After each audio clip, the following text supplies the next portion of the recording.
This conference will now be recorded. Hare Krishna, welcome back to our online Bhagavad Gita reading labs. So today we are going to start with the second major section of the chapter number 1, that is your Arjuna's lamentation. So in this we will be seeing going through the verses number 28 to verse number 46. So before we start, we'll be doing a small recap. So in the last three sessions we have seen regarding observing the armies, how the preparation of the war started and all. So that we have seen in the verse number 1 to verse number 13. And there are different signs of victory from Arjuna's side that we have covered in the verse number 14 to verse number 20. And in the last session, we have seen how Krishna is a Bhakta Vashala and also how Arjuna observes the armies. So after observing the armies, how Arjuna becomes overwhelmed and with compassion, that we covered in the last session. So in today's session, we'll be covering from verse number 28 to 46. So this is regarding our mind map. So as I mentioned, there are different 5 reasons we have seen. So we'll be seeing today's session like the first reason is compassion. That is verse number 28 to 30. We will cover that. And similarly, the second reason is we'll be covering enjoyment 31 to verse number 30. Arjuna, because Arjuna is not seeing any enjoyment in the victory. That was the second reason, which will be covered under verse number 31 to 35. And the third reason is all about the fear of sinful reactions. That will be covered in the verse number 36 to verse number 38. And the fourth reason we'll be seeing destruction of family traditions and or dynasty. What are the different harmful effects of the destroying the family? So that will be covered in the verse number 39 to verse number 43. And towards the end, the fifth reason is covered in the next chapter, that is the indecisions. That is chapter number 2, verse number 6. And towards the end, last 3 verses, we'll be seeing being grief-stricken, how Arjuna decided not to fight. So this is some quick summary or abstract of the topics today, the verses we're going to discuss today. So without any delay, let's now move to the Veda base, and from there we'll start with the verse number 28, chapter number 1, verse number 28. So as usual, we'll not be reading word by word meaning. Directly we will be reading the translation and the purport only. Translation. Arjuna said, my dear Krishna, seeing my friends and relatives present before me in such a fighting spirit, I feel the limbs of my body quivering and my mouth drying up. Purport. Any man who has genuine devotion to the Lord has all the good qualities which are found in godly persons or in the demigods. Whereas the non-devotee, however advanced he may be in material qualifications by education and culture, lacks in godly qualities. As such, Arjuna, just after seeing his kinsmen, friends, relatives on the battlefield, was at once overwhelmed by compassion for them who had so decided to fight amongst themselves. As far as his soldiers were concerned, he was sympathetic from the beginning, but he felt compassion even for the soldiers of the opposite party, foreseeing their imminent death. And while he was so thinking, the limbs of his body began to quiver and his mouth became dry. He was more or less astonished to see their fighting spirit. Practically, the whole community, all blood relatives of Arjuna, had come to fight with him. This overwhelmed a kind devotee like Arjuna. Although it is not mentioned here, still one can easily imagine that not only were Arjuna's bodily limbs quivering and his mouth drying up, but he was also crying out of compassion. Such symptoms in Arjuna were not due to weakness, but to his soft-heartedness, a characteristic of a pure devotee of the Lord. It is said, therefore, Yashakti Bhaktir Bhagavati Akinchana Sarvar Gunis Tatra Samasti Suraha Harav Avasthaks Uta Mahad Gunaha Manorathistati Bhavata Vahi. One who has unflinching devotion for the personality of Godhead has all the good qualities of the demigods, but one who is not a devotee of the Lord has only material qualifications that are of little value. This is because he is hovering on the mental plane and is certain to be attracted by the glaring material energy. So this is from Bhagavatam 5.18.12. So we will move to the next verse, chapter number 1, verse number 29. Translation: My whole body is trembling, my hair is standing on end, my bow, Gandiv is slipping from my hand, and my skin is burning. Purport. There are two kinds of trembling of the body and two kinds of standings of the hair on end. Such phenomena occur either in great spiritual ecstasy or out of great fear under material conditions. There is no fear in transcendental realization. Arjuna's symptoms in the situation are out of material fear, namely loss of life. This is evident from other symptoms also. He became so impatient that his famous bow, Gandhi, was slipping from his hands. And because his heart was burning within him, he was feeling a burning sensation of the skin. All these are due to a material conception of life. Now we will move to the next verse, chapter number 1, verse number 30. Translation: I am now unable to stand here any longer. I am forgetting myself, and my mind is reeling. I see only causes of misfortune. O Krishna, cure of the Kesi demon. Purport. Due to his impatience, Arjuna was unable to stay on the battlefield, and he was forgetting himself on account of this weakness of his mind. Excessive attachment for material things puts a man in such a bewildering condition of existence. Bhavyam Dvihansu Vesadam Syat, Bhagavatam 11.2.37. Such fearfulness and loss of mental equilibrium take place in persons who are too affected by material conditions. Arjuna envisioned only painful reverses in the battlefield. He would not be happy even by gaining victory over the foe. The words nimittani viparitani are significant. When a man sees only frustration in his expectations, he thinks, why am I here? Everyone is interested in himself and his own welfare. No one is interested in the Supreme Self. Arjuna is showing ignorance of his real self-interest by Krishna's will. One's real self-interest lies in Vishnu or Krishna. The conditioned soul forgets this and therefore suffers material pains. Arjuna thought that his victory in the battle would only be a cause of lamentation for him. So here in the verse number 28 to 30, the first reason for Arjuna not to fight has been discussed. So just to summarize, the first reason is all about the compassion for relatives and the resultant bodily symptoms by Arjuna. So this is the first reason was compassion that we have to remember. Now we'll be moving to the next verse. So the verse number 31 to 35, we'll be seeing the second reason by Arjuna because he foresees no enjoyment in the victory. So let's then get started with the verse number 31 of chapter 1.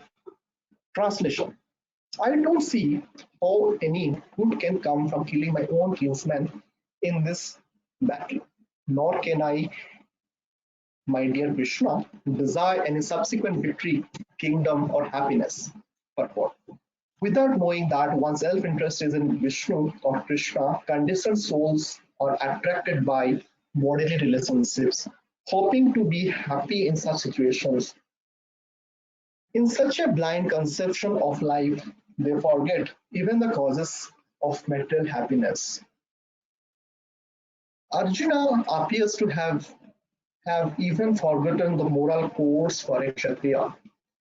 It is said that two kinds of men, namely the Kshatriya who dies directly in front of the battlefield under Krishna's personal orders, and the person in the renounced order of life who is absolutely devoted to spiritual culture, are eligible to enter into the sun glow, which is so powerful and dazzling. Arjuna is reluctant even to kill his enemies, let alone his relatives.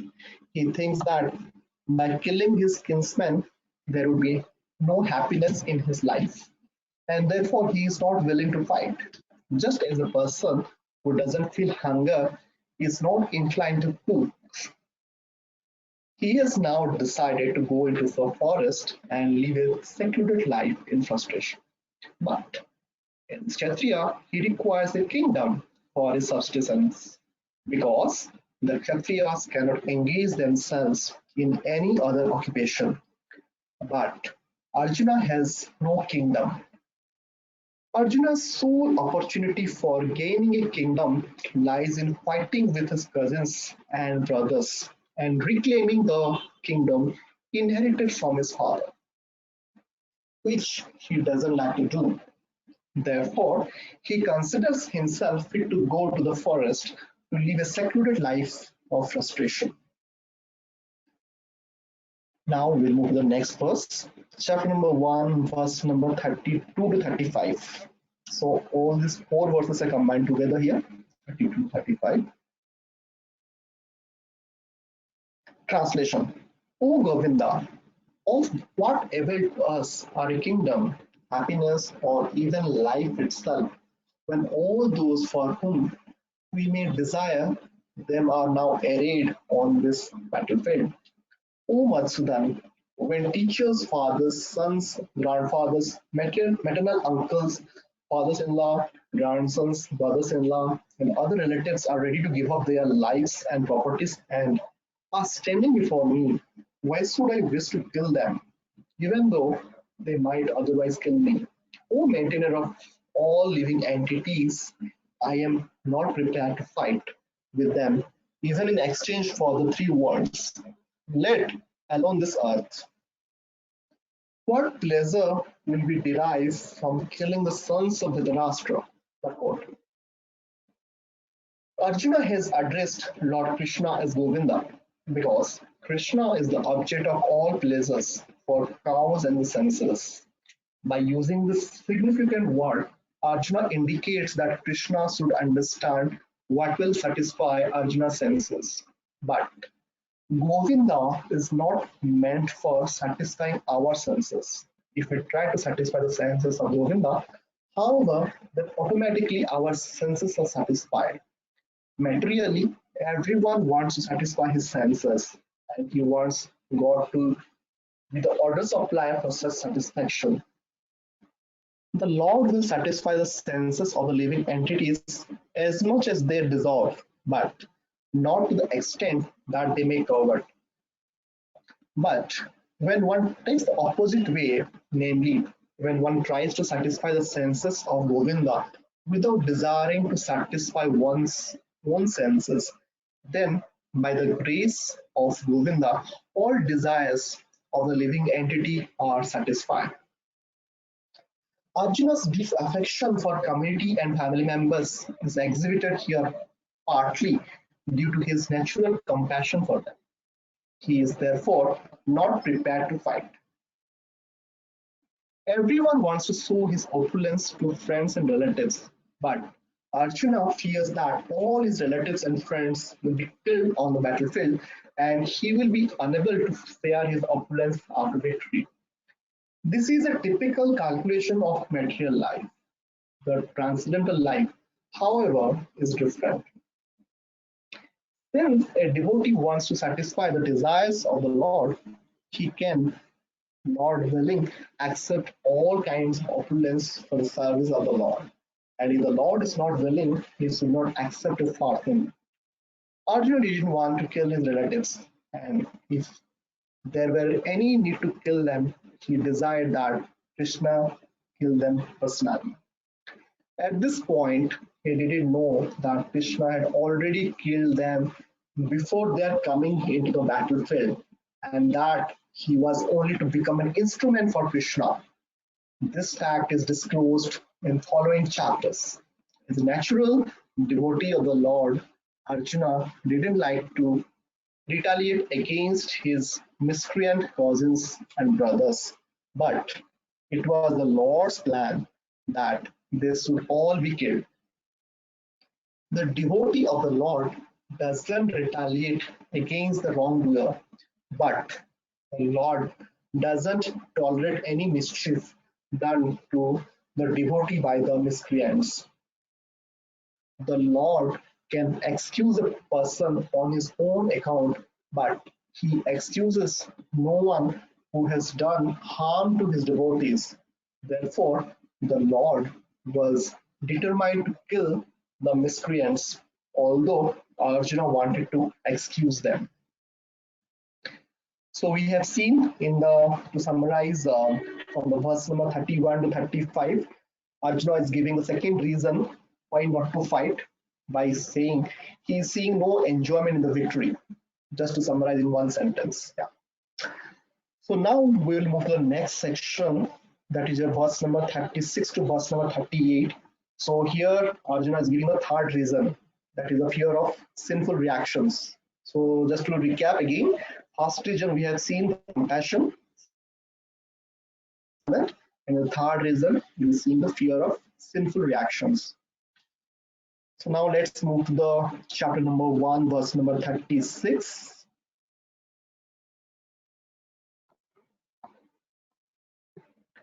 Translation: Sin will overcome us if we slay such aggressors.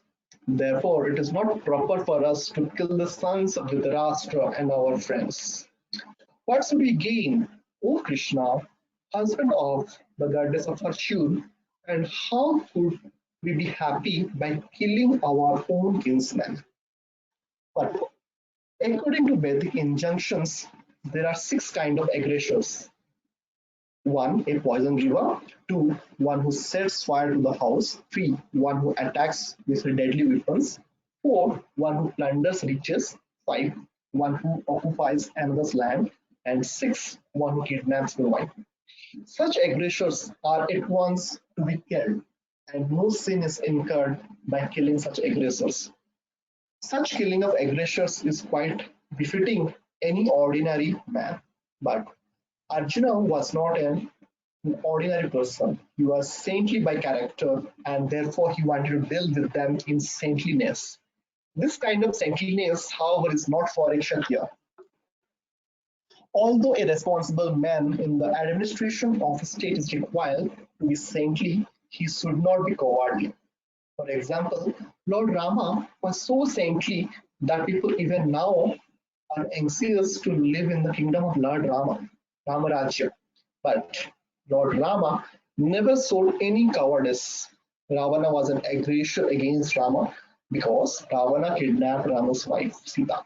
But Lord Rama gave him sufficient lessons unparalleled in the history of the world. In Arjuna's case, however, one should consider the special type of aggressors, namely his own grandfather, own teacher, friends, sons, grandsons, etc. Because of them, Arjuna thought that he should not take the serious steps necessary against ordinary aggressors. Besides that, saintly persons are advised to forgive. Such injunctions for saintly persons are more important than any political emergency. Arjuna considered that rather than kill his own kinsmen for political reasons, it would be better to forgive them on grounds of religion and saintly behavior. He didn't therefore consider such killing profitable simply for the matter of temporary bodily happiness.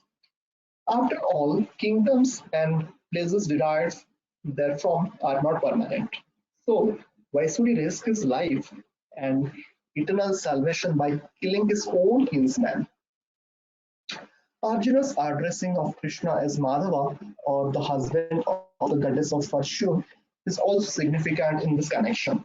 He wanted to point out to Krishna that as the husband of the goddess of fortune, he should not induce Arjuna to take up a matter which would ultimately bring about misfortune. Krishna, however, never brings misfortune to anyone, to say nothing of his devotees. Now we'll move to the next verse, verse number 37 and 38 of chapter 1 combined together. Translation: O Janardhan, although these men, their hearts overtaken by greed, see no fault in killing one's family or quarreling with friends, why should we? You can see the crime in destroying their family, engage in these acts of sin. Purport: a Kshatriya is not supposed to refuse to battle or gamble when he is so invited by some rival party. Under such an obligation, Arjuna could not refuse to fight because he had been challenged by the party of Duryodhana. In this connection, Arjuna considered that the other party might be blind to the effects of such a challenge. Arjuna, however, could see the evil consequences and couldn't accept the challenge.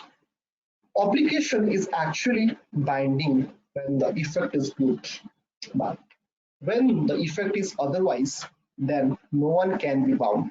Considering all these pros and cons, Arjuna decided not to fight. So, in the verse number 36 to 38, we have seen the third reason of Arjuna not to fight, that is fear of sinful reactions. Now we'll move into the next section, that is verse number 39 to 43. Arjuna is explaining the fourth reason. What is the fourth reason of his not to fight? That is harmful effects of the destroying the family dynasty. So let's start. Chapter number 1, verse number 39. Translation: with the destruction of the dynasty, the eternal family tradition is vanquished, and thus the rest of the family becomes involved in irreligion.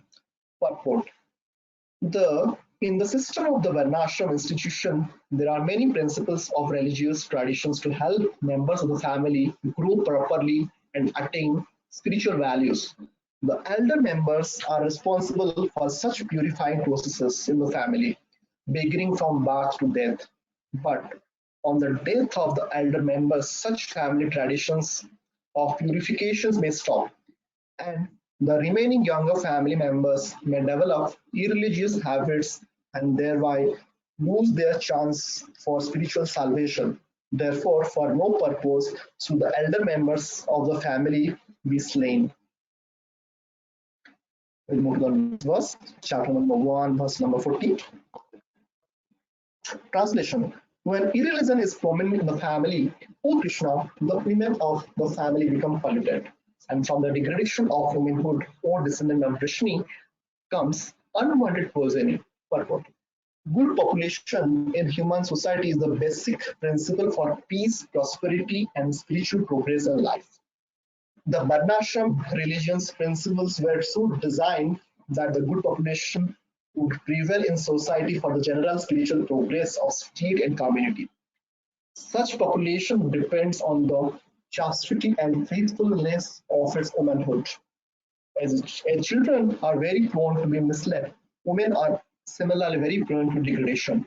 Therefore, both children and women require protection by the elder members of the family. By being engaged in various religious practices, women will not be misled into adultery. According to Chanakya Pandit, women are generally not very intelligent and therefore not trustworthy.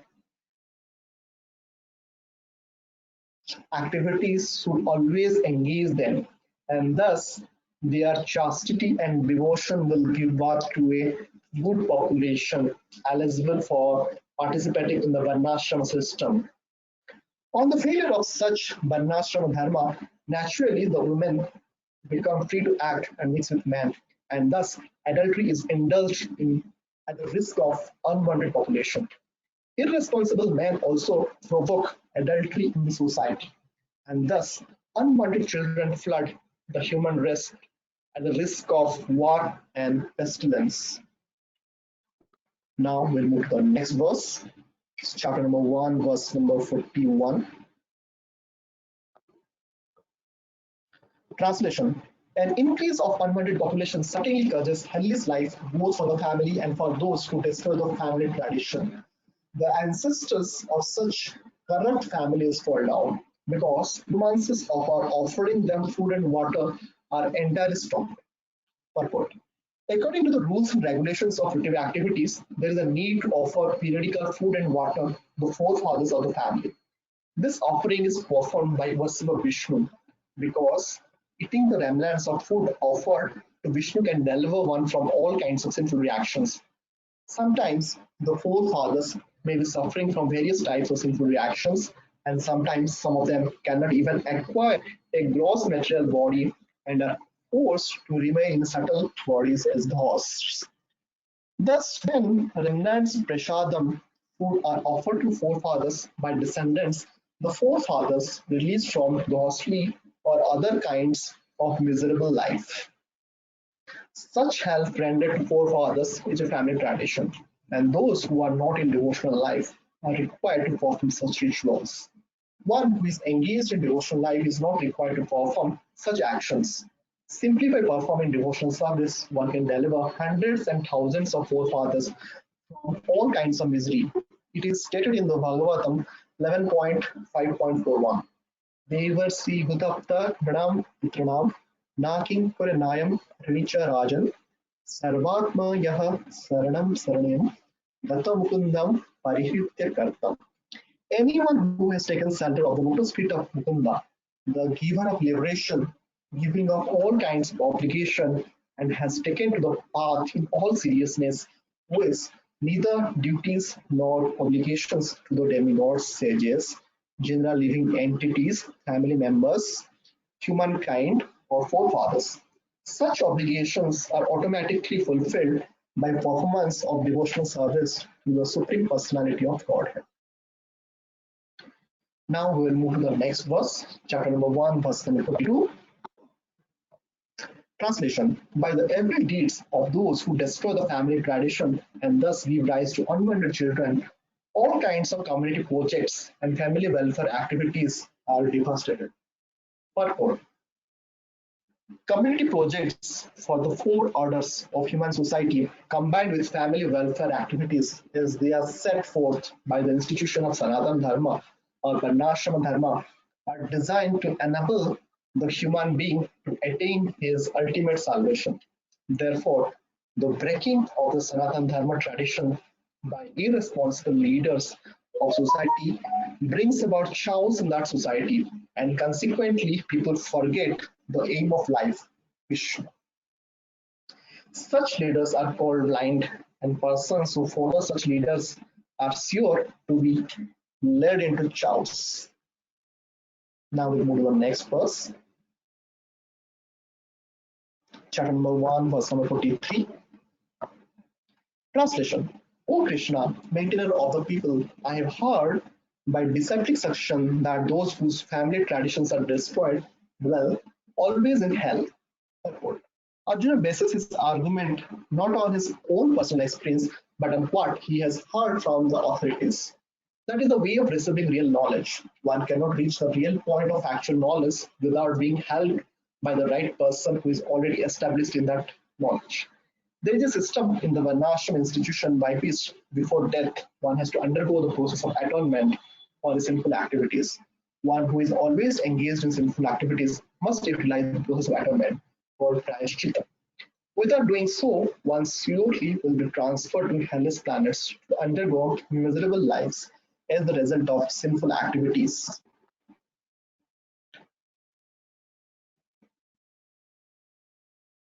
Now we move to the next verse, chapter number 1, verse number 54.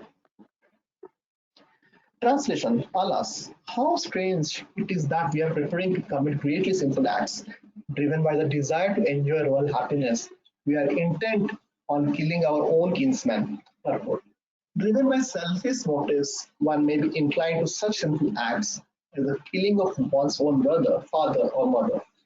There are many such instances in the history of the world, but Arjuna, being a saintly devotee of the Lord, is always conscious of moral principles and therefore takes care to avoid such activities. Now we move to the next verse, chapter number 1, verse number 45. Translation. Better for me if the sons of Dhritarashtra, weapons in hand, were to kill me unarmed and unregistering on the battlefield. But what?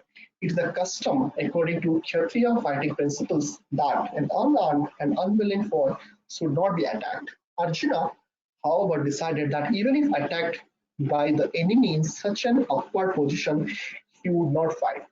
He didn't consider how much the other party was bent upon fighting. All the symptoms are due to soft-heartedness resulting from his being a great devotee of the Lord. Now we move to the next verse. That is the last verse of this chapter number 1. Translation. Sanjay said, Arjuna, having thus spoken on the battlefield, cast aside his bow and arose and sat down on the chariot, his mind overwhelmed with grief. While observing the situation of his enemy, Arjuna stood off on the chariot, but he was so afflicted with lamentation that he sat down again, setting aside his bow and arrows. Such a kind and soft-hearted person in the devotional service of the Lord is fit to receive self-knowledge. Thus end the Bhaktivedanta quotes to the first chapter of the Srimad Bhagavad Gita in the matter of observing the armies on the battlefield of Kurukshetra. So with this, we completed the first chapter of Bhagavad Gita. So in the next session, we will be starting with the second chapter, that is the contents of the Gita summarized. So let's stop here. Hare Krishna.